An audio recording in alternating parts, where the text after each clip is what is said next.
Going on, everybody? Welcome to an episode of the Opinionated Mock Draft. This was created by me, Cam Theory from the Opinionated Media Group, and we wanted to bring something to the forefront of NFL football season. We obviously haven't been releasing 54 yards as consistently. This is only due to the fact of ever-going changes with our content creation, and also it's the off season. Shout out to Josh Pate. There's no such thing as a true off season, but we like to drop in videos from time to time, so make sure you guys are checking everything out. Make sure you guys like, comment, and subscribe. Really helps the channel, really helps grow the channel, and helps us to continue to not only make the content we are making now, but to obviously elevate and produce even better content for you guys. Without further ado, we're going to jump into this mock draft. And this draft's very interesting. There's a lot of good prospects, a lot of good QBs, a lot of good talent. There's a lot of good talent in this draft, and for me, I just want to jump it off, and it's going to be my thoughts, why I think these players are going where they're going to go, and how I think they're going to impact each team they end up playing for. So we're going to start off with pick number 1, Bryce Young. I really think he's going to go to the Panthers, get drafted first overall, and I really think the Panthers are going to go with him to just start the rebuild of their franchise in Carolina. Obviously, we guys know that they traded numerous pieces last season, including DJ Moore, Christian McCaffrey, and numerous others. They obviously brought some talent in like Thielen, and then I think they brought in Miles Sanders from the Philadelphia Eagles over there. So they have some nice young core building blocks. You got Thielen with a veteran presence on the outside. I think you draft Bryce Young. He's a capable quarterback. Obviously, if you guys watched the Texas game last year, he basically put Alabama on his back, and really Alabama for the most of that season, carried them with him. And he's just a very, very talented quarterback. I mean, he processes information at a super high level. He's a gamer. He shows up in big games. We've seen that time and time again. He plays extremely well, and it's actually surprising that he didn't win a national championship at Alabama just due to how talented he was. But obviously there's been some constraints or some worries about his size. I don't really think the size deal is an issue. Granted, he played in the SEC and he didn't really get hurt that much, so you got to take that into consideration for not only his productivity and his durability on the field, but you also got to realize that if he's able to play in the SEC, perform in that conference, it's the best conference in college football, then he's going to be fine in the NFL. They just got to protect him and surround him with some other pieces. But I think ultimately, Bryce Young lands with the Carolina Panthers for pick number 1. Moving into pick 2, we're going to talk about a team here in Texas, the Houston Texans. If they don't draft a QB, they need to investigate it for they need to be investigated for tanking. Shout out to my boy Devin, Ryan Report. But yeah, I mean, with the Texans, man, they have to go with CJ Stroud, I think. I mean, obviously they haven't had great quarterback play since the debacle of the Deshaun Watson situation. And I just think you got to get a QB. You got to secure your future with that. Get a QB that could be immensely, extremely talented while he's cheap-ish, And that's where I think franchises have to start. You have to start with a quarterback. You want to give your team a chance and even your fan base something to be excited for. I was telling my friend Zach Scott, who's a Texans fan, even if they aren't good, but you draft a quarterback like CJ Stroud, you have someone to look forward to and someone to really just be excited for this season. I love CJ Stroud because he plays with an extreme chip on his shoulder. He wasn't highly recruited like some of these other guys, was a 4-star product out of California. Elite arm talent, and he has great arm throwing mechanics. He even shows he's got the ability to really move well and be an efficient runner at times. And I really just commend him for his performance against Georgia. I mean, he balled out. He really put on a show, man. And I just think that game was kind of just the pivotal and pinnacle of what he would be in the NFL. Honestly, him and Bryce Young are 1A, 1B. I don't really think there's any wrong choice right here, but CJ Stroud he's got it. And I think he really can elevate the Texans, and I'm excited to see where his career and trajectory goes. Now, we're going to get a little interesting here. Pick 3. It's going to be a trade with the Arizona Cardinals and the Colts. The Colts are, in my opinion, for this mock draft, are going to need to move up to get a quarterback. If you guys know, the Colts have had numerous quarterbacks since Andrew Luck's retired. They haven't been able to replace him with a guy that's comparable to him or even equivalent to him in his status. Had the likes of Carson Wentz, Matt Ryan, etc. But this is where I think you go with Anthony Richardson. I think Anthony Richardson is going to go here. I think he's the 3rd best QB in this draft. Obviously, only have 3 QBs going in the first round. After this, I think all the other guys are more second-round guys. in my opinion, and just for their need. But Anthony Richardson, man, his mechanics, they need some work, maybe in the lower half at times. He's had to compress his release and his delivery, but I think that was just due to the way Florida was set up. He was very limited as a quarterback there, and that's kind of my opinion on that. But Anthony Richardson, man, he has a smooth release. Shout out to my boy at the QB school. Watch his YouTube videos. He breaks it down very well. Yeah, I mean, his mechanics are there, man. He has a smooth release, a nice buttery release. When he has his feet set, he can make every throw across the field. His arm talent is elite. And obviously, if you guys watch NFL draft at the combine, he's insanely athletic. You just cannot coach that. The ceiling's through the roof. I mean, he broke all kind of records at the combine for just his pure measurables. And he's somebody that I think you can be excited for in Indianapolis. He's obviously, I think maybe if you are able to sit him for a year, do that. Maybe try to fine tune him, pair him up with a good OC. But I think he could be a lethal weapon in the NFL. Now, the Colts and basically the Arizona Cardinals are going to flip spots. And I think this is probably the best pick for the Cardinals. They obviously have a lot of turmoil going on. Budda Baker requested a trade. DeAndre Hopkins requested a trade. Kyler Murray is coming off an ACL injury from last season. They obviously fired Cliff Kingsbury, who is now with the UFC Trojans. And yeah, I think Will Anderson is a good pick for them right here. You get an elite pass rusher. You get someone that can wreck a game, can change a game. Get him on the defense to kind of help that unit who's been struggling the last couple of years. His tape was a little underwhelming his last year, but the year prior he showed just immense flashes. Arguably could have won the Heisman his sophomore year, and he really is a game changer and a game wrecker. And I just think this is the best safe pick for the Cardinals, and it's someone that they can have moving forward and build with. At number 5, I have the Seattle Seahawks going with Tyree Wilson. I think this is what it looks like when you look at a pass rusher, someone that has that elite status. You want someone that looks like him. He just looks the part on tape and on the field. I think he can provide the Seahawks much needed pass rush help. I think he can become a day one starter in the NFL. And, pair him with Pete Carroll, who's excellent at working with the defense. I just think this is a good pick for the Seahawks. Now at number 6, we got Christian Gonzalez, cornerback out of the University of Oregon. Man, I really like this tape, man. He really plays the position extremely well. He's also got that chip on his shoulder, was never highly recruited, and kind of just developed himself into a superstar. Lockdown corner. I mean, he's what you like to see when you look at a prototypical NFL corner. He's got the range. He's got the ability to make plays on the ball.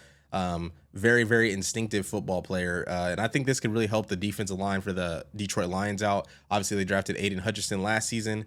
And with them trading Jeff Okudah, this is a much-needed elite quarterback to try to replace him. You got to obviously have a good CB1 in the NFL to pair with these wide receivers that every team seems to have these days. So I just have the Lions getting Christian Gonzalez out of the University of Oregon. At number 7, we got Devin Witherspoon, quarterback out of Illinois. Raiders. I think the Raiders really need some help defensively. They've obviously have the weapons offensively, but defensively, their secondary has kind of been lacking the last couple of years. You pair Devin Witherspoon with them, good corner out of Illinois. He's got good length. He covers ground very well, and he played against great talent in the Big Ten. Obviously, he was a big piece of the reason why Illinois was so successful last season, and I could just see him falling in the top 10 and the Raiders picking him up. I think he's the next best available corner after Christian Gonzalez. At number 8, we have Nolan Smith going to the Falcons.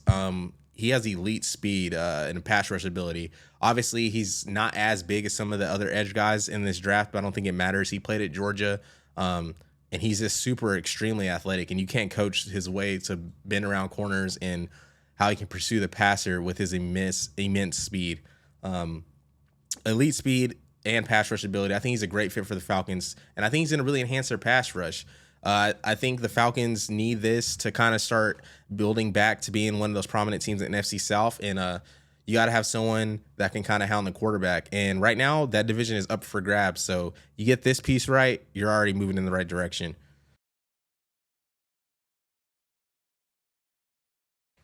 All right, so at number 9, and you guys are probably wondering where Jalen Carter's been. Obviously, there's a lot of red flags going on with him in the draft process, but I think the Bears take a chance on him, and they land him as the anchor for their defense. He's a solid piece, and he's a safe pick to build for that front seven for the Chicago Bears to help kind of bring that defense more along and keep building on that side of the football while Justin Fields and offense continues to elevate on their side of the football. So I have Jalen Carter from Georgia, defensive tackle, going to the Chicago Bears at number 9. At number 10, we have Bijan Robinson. So Bijan, he's a super great guy. Met him a few times. Very, very nice guy. One of the most amazing humans on the planet. And I'm an OU fan. So yeah, man, he arguably is the best player in this NFL draft. I mean, there hasn't been a running back really since Christian McCaffrey or Saquon Barkley, and a lot of people thinking he's going to be better than them, and they've obviously been very extremely productive in the NFL. At number 10, man, I just have him going to the Eagles, and I know like a lot of Texas fans and Cowboys fans want him to go to the Cowboys or just to another team besides the Eagles. But when you look at the Eagles and their team, it's just an easy pick for me. They have really no immediate need on that team, and he's super electric. You got to get a piece that makes him better. They obviously just signed Jalen Hurts to a massive contract. Shout out to them Sooners. Sooner DNA, not Roll Sooners. But shout out to them Sooners, man. And yeah, Jalen, you get him a player like Bijan, you can kind of take some of the stresses off of him. You obviously have Devontae Smith and AJ Brown on the outside, and you just completely make this offense paired with arguably the best offensive line in the NFL. They just become that much more elite, that much better. I think he can do anything, man. He runs super well between the tackles. I think he'll do really well in this system. And if you're the Eagles and you have like this pick right here, just go get the best player in the draft. And Bijan should be available. You got to pick him up. All right, so at number 11, we got Peter Skronsky to the Titans. Obviously, Taylor Lewan, shout out with the Bustin' with the Boys. No free shout-outs. Just got released by the Titans. And I think the Titans, they're kind of in a weird phase. A lot of it is leading towards a rebuilding cycle. And why not start your rebuilding cycle with one of the best left tackles that have played in college football the last 3 years, Peter Skronsky. I've always liked his tape. Very good feet. Very, very concise with his blocking pattern. He pass sets very, very well. I think you just got to go with the dynamic young offensive tackle if you're really rebuilding and in that direction. He should be available right there. And that's like a core foundation of your team. At number 12, we're going to have Jackson Smith and Jigba going to the Houston Texans as well. He's already one of my favorite players in the drafts. Obviously, he had a monster Rose Bowl game, which a lot of people remember, and a monster season when he was paired with Chris Olave, and Garrett Wilson. And even those two guys have, claimed that he's better than them. And we obviously seen what they've been doing in the NFL this past season, just tearing it up, shredding people. So Jackson Smith and Jigba, you get him pair him up with CJ Stroud. And right there, you got a nice pairing right there in Houston. I think Jackson Smith and Jigba is an elite route runner. Very, very, very great slot. This is a guy I could see just year after year, if he's healthy, catching 100 passes every year. He runs elite routes. He's got good speed. Like, people were talking about him running a 4.5. I'm like, bro, 4.5 is fast. And when you're running routes like him and have the hands like him and you look like that on the football field, there's a difference between straight line speed and football speed, and he's got that football speed. I just think you pair him up with Stroud. I think this is a good pickup for him, and I think he's the first receiver to come off the board at number 12 for the Texans. At number 13, we got Paris Johnson, offensive tackle out of Ohio State. There's been some videos of him going up on not TikTok. I think TikTok or Instagram Reels or Twitter of him pass setting, but man, he is explosive out of his pass set stance. He really can set people up well. He gets out quick, and I just think my New York Jets need to get someone like this. Just a super athletic tackle that they can just finally start to really build that offensive line. Obviously, Breece Hall got hurt last year, but you get him back. You have Garrett Wilson on the outside. You just signed Alan Lazard, and you have a couple other receivers. Now, the real question is who's going to be the quarterback. Is it going to be Zach Wilson or is it going to be Aaron Rodgers? That's to be determined, but whoever you have back there, you need to protect them, and I think Paris Johnson just makes the most sense. At number 14, we have Broderick Jones. I think he played at Georgia, I'm pretty sure, but we're going to have him go into the Patriots. We know Bill Belichick likes Patriot players, and there's a lot of ongoing uncertainty with that franchise. Ever since New England's left, they've kind of been up and down. They have made the playoffs once with Mac Jones, but now they're saying that the Patriots are falling out with Mac Jones. So that's very interesting for me. But I think Bill Belichick gets a lineman, a safe pick right here. They really should get weapons, but there's nothing wrong with bolstering up the offensive line and protecting Mac Jones. All right, so number 15, one of my favorite players in the draft. We're going to have Dalton Kincaid, tight end out of Utah, go to the Packers. I really like his game, man. He's what I call just a prototypical Y or H position, wherever you want to line him up at. I mean, he can really just affect a game with his ability to run routes and catch the ball. Obviously watched USC play Utah last year on the road in Salt Lake City, and he was single-handedly carrying Utah's offense along with Cam Rising. He just caught, I think he caught like 12 or 14 passes in that game. He was unguardable. And it just shows his versatility just affect the game as a pass catcher. Obviously, with the rumors of Aaron Rodgers leaving the Packers, we don't know who the immediate wide receiver one is going to be for that team. So you get a tight end, a safety blanket, someone that's very reliable, as we've seen, go to a team like the Packers. He could become that new number one until they find a true additional wide receiver one to put out there. And yeah, I just think he would be a great pickup for them. I think they need to get a tight end, and he could be a game-changing tight end. All right, so now we got Joey Porter Jr. going to the Commanders. Very, very, very good corner. One of my favorite corners from this draft out of Penn State. Very tall, very athletic. He's fast, very physical. He can lock up your wide receiver ones. The only one that gave him trouble that I saw in college was obviously Marvin Harrison Jr., and I mean, he gave everybody trouble last year. So that's kind of expected from him. But Joey Porter Jr., I think he's a solid corner, man. I think he really is more of your prototypical corner, got the size. He can be a little handsy at times, but I mean, I just think that's just because of how physical he gets. Maybe you have to limit that a little bit in NFL just because it's a spot foul, but I really, really like him. I like his ability to be able to impact the game and make a difference and make changes like that. So I just think that's a good pickup for the Commanders, who are actually in the process of trying to sell their team, which is a whole nother story in itself.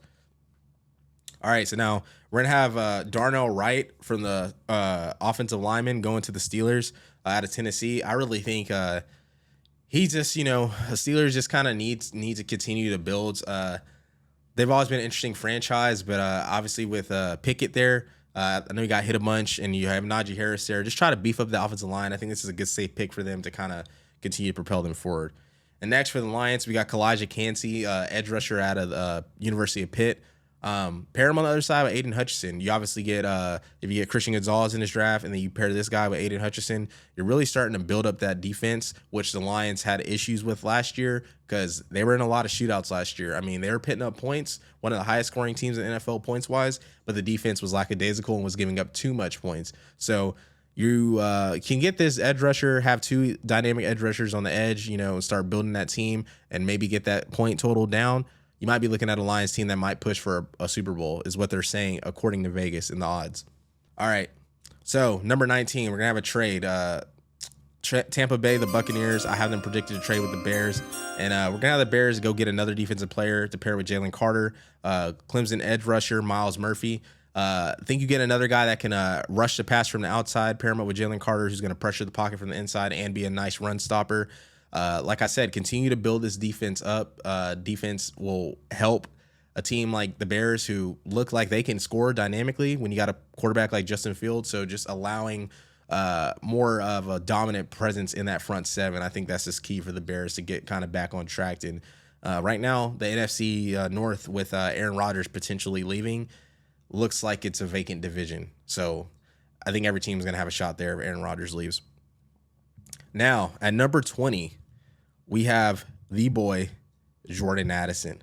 One of my favorite players in college last year. Very, very explosive, and obviously he won the Blitnikoff at Pitt. He played at USC, and when he was healthy, man, he was just dynamic. I mean, you can kind of just see him on tape. He's just a flash player, a very, very electric, has great hands, runs great routes, very, very good top-end speed, great elusiveness, yak. I think you get him on the Seattle Seahawks.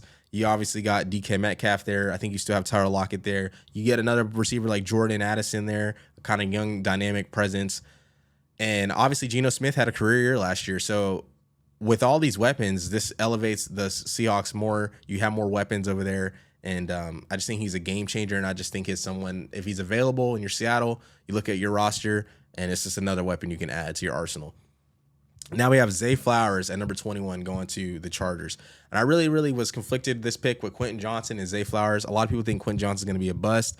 I'm not really too sure about that. He's 6'3", but he's got like flash plays of his tape of him being great, of him just being But Zay Flowers, really commend him for staying at Boston College. He had a lot of suitors, especially in today's age with NIL, and he's very, very, very explosive. I mean, Zay Flowers It's one of those players you just got to get him the ball. If that's on jet sweeps, if that's on end rounds, if that's on lining him up in the backfield, throwing him screens, whatever. Obviously, he can take the top off of defense, running posts, running fade balls, anything like that. But you pit him with Justin Herbert, who is a solid, great NFL quarterback right now. You give him another weapon, and there's the Chargers offense in general, another weapon where you can get someone the ball multiple ways. I just think this is a good pick for the Chargers, and I just think he's like a Swiss Army knife. Like, you know, he can be kind of like that Deebo Samuel kind of type. Maybe not as big as Deebo Samuel, but kind of that type of player for the Chargers, in my opinion. All right, so now we got Lucas Van Ness going to the Ravens, edge rusher out of Iowa. Sometimes, you know, Iowa's known to be a very, very elite defense, but a lot of times people could say he's like a more of a system player. In my opinion, I don't really think he's a system player. But, you know, it's kind of hard to tell. But the Ravens have always been known for producing with their front seven, having great systems in play. So I just think he's kind of a plug-and-play guy for them. Very, very hard-nosed rusher, and I think he can just impact the game from just his relentless and a high motor. Now we got Brian Branch, corner / safety out of Alabama. And Alabama's, you know, they have a pedigree recently of putting out some solid DBs. I really like him, man. I think he's very, very, very versatile. He can play safety. He can play slot corner. He can play outside corner. I just think he's a nice piece for the Vikings to kind of move around their secondary. Their secondary is a little older now, and you just kind of want to have somebody that can be interchangeable. I think with like injuries and depth concerns, I just think he fits them the best as in a player that you can just move around, maybe pin him at corner one game, pin him at safety one game. And I just think he's a good player to have because you can just match him up on, I feel like, whatever you feel like your weakness is that week, that game plan. I feel like he solves that issue for the Vikings. Now we have Deontay Branch, another corner out of Maryland, going to the Jaguars. Solid cover corner. Very, very instinctual when he's playing on guys and covering them. Very, very cover guy. I really like his ability to just cover and get after guys. And Jacksonville, since Jalen Ramsey's left, they've been kind of vacant at that corner spot. But I think this is a guy that can kind of help elevate that team. Obviously, the Jaguars look like the team to beat in the AFC South, so you want to continue to bolster that defensive roster while you have Trevor Lawrence and before you have to pay Trevor Lawrence. So. All right, so now we got Jalen Hyatt, and if you guys saw that game against Alabama, you probably were like, "Who was that?" Number 11. Yeah, Jalen Hyatt, man. I mean, he was a prototypical player that played in Josh Heupel's system, who people have their concerns about just due to the fact of how it schemes guys open. But I really, really like him, man. I watched him against the Georgia game, and even though they lost, he was making tough contested catches against a very good Georgia secondary. And I think he's just more than just a deep threat. I think you pair him up with Daniel Jones, who just recently got paid, get him a wide receiver one that'll really elevate his game. I think that's just crucial to him really exploding onto the scene and kind of just giving the Giants finally a wide receiver one. You get a guy like this who can run routes, who's big, who can make great contested catches, and who's a burner. I mean, that's what you want for the Giants. They haven't really had the best of luck over there at wide receiver, so get Daniel Jones a weapon. You have Jalen Hyatt sitting right there at 25. That's who you got to go get. All right, so at number 26, we got Michael Mayer. And I was conflicted between him and Kincaid for the best tight end in the draft. I just personally like Kincaid's game better, even though a lot of people have Mayer going first. But right here, I have the Cowboys getting him. Obviously, they got to replace Dalton Schultz, who just went to the Houston Texans.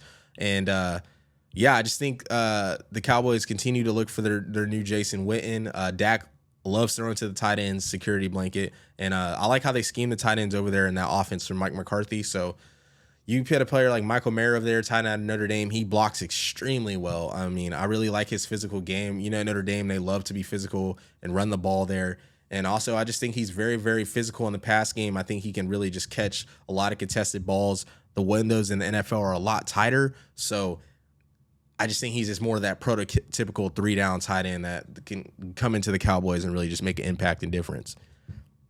Now, at number 27, we have Jahmyr Gibbs. Elite running back one. I think the Bills finally can get a running back because they haven't really been able to run the ball well at all. That's why Josh Allen runs the ball a lot, and you really just don't want your quarterback to run the ball like that. Also, just think he's an elite weapon. The Bills have been shown to have just such a dynamic offense, but you have someone like Jahmyr Gibbs in the backfield. You can run the ball with him. You can split him out to the outside, put him in the slot. He's a game changer for you. I just think he can do a lot of different things. He can run between the tackles well. He can hit that home run play. He can catch the ball out of the backfield, throw screens to him. And, you know, just finally a real running back for the Buffalo Bills. I just think this has kind of always been the piece they've needed. And if he's sitting there, you got to just go grab him. Special. But we're talking about Darnell Washington. So he's a very, very good tight end. When he's gotten into the game, Georgia uses their tight ends very well, and he's shown he can just impact the game as well. Very, very big tight end, physical. I think he's like 6'6", 6'7", maybe. Very, very physical. And I really just like how the Bengals have their offense structure. They obviously have Joe Mixon, Jamar Chase, T. Higgins right now. But you get a tight end that's young, not as expensive as these other guys are going to be. You have another weapon in case one of these guys leaves and you have to pay. You can't pay all of them. Gives Joe Burrow more of that guy that's in the middle of the field that he can kind of create more space for players like Chase and T. Higgins and and Taj Boyd. I can't forget about him. They have a like nice little trio out there.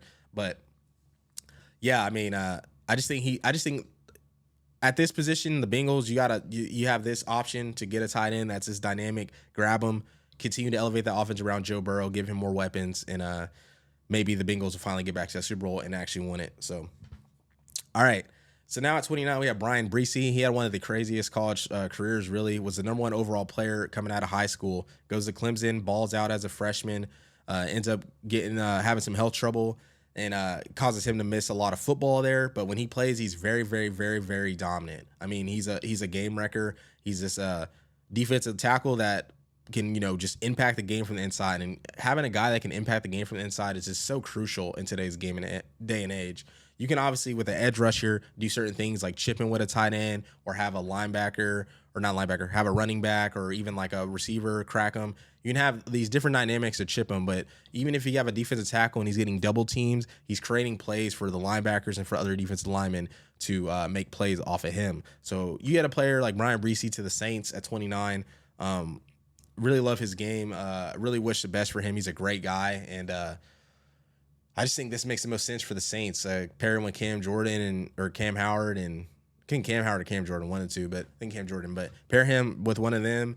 Obviously, the Saints have a pretty good defense, and there's nothing wrong with getting elite defensive linemen. Like, you always need elite defensive linemen. Kelly Ringo, Eagles. All right. So if you guys watched the semifinal game, Ringo got tore up by Marvin Harrison Jr. There wasn't a whole lot of guys that didn't get torn up by Marvin Harrison Jr. So you can, take that as you want, right? But Kelly Ringo, man, dynamic player. He shows elite speed. He shows the ability to really lock people up. Was supposed to be really cornerback 1. I think he fell in the draft just due to some dissecting of his film. And then when people saw some of these other guys' films, their evaluations, and then even looking at that game against Ohio State, it was like, ooh. So, it happens. You're going to get cooked every now and then. But I think he's a solid cover guy, and his elite speed makes it for a lot of stuff. And I'd have him going to the Eagles because I really think you just pair him back there with like Darius Slay and some of these other veteran presence on the Eagles. He will become what we think he can become. And that's what you want. Especially you pair him with that front 7, you just have another guy that can make plays, and that's dynamic back there.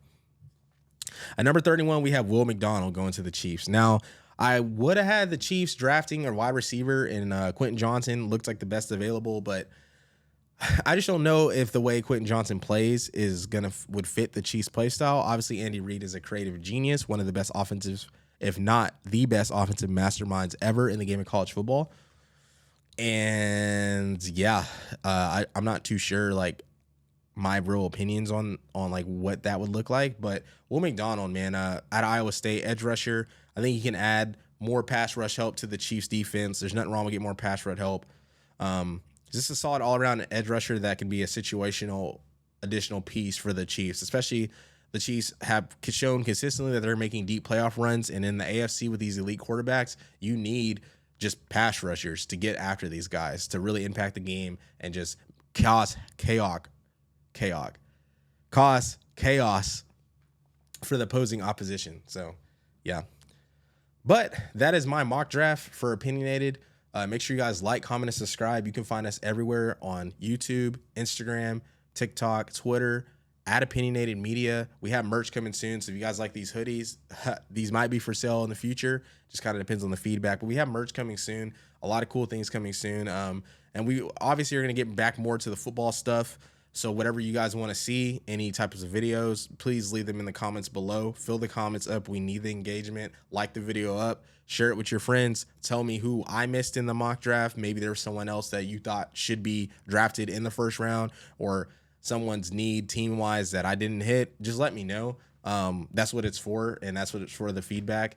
And also, I want to see how close I get with this draft. I want to see if I'm able to, you know, be very close with my picks and my assumptions. So it's your boy Cam, and I'll catch you guys for the next video. See you later.